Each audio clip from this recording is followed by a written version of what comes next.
Ať vyjedem. To je dobrý, ano. A až vyjedeme, tak potom bude... Co bude? Co bude? Kam jedem? Cesta. A kam jedem? Výborně. A potom na konci cesty? Na Petřín. Výborně, tak jdeme. Jdeme pěšky. Jedeme.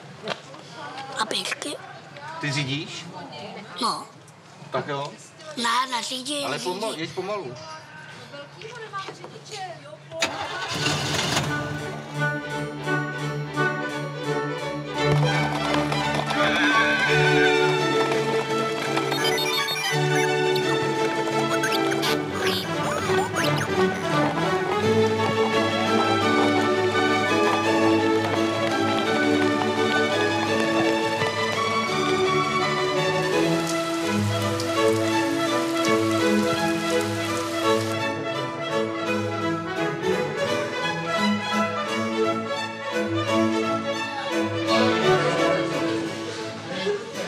Vypadáme jako pan Vajíčko.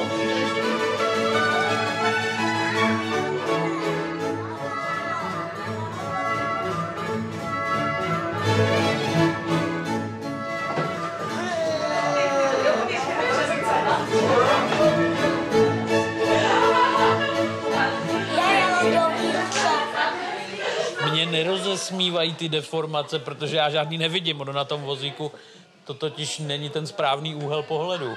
Ono je to dělané pro stojící, takže já ze svého pohledu vidím v podstatě všechno normálně.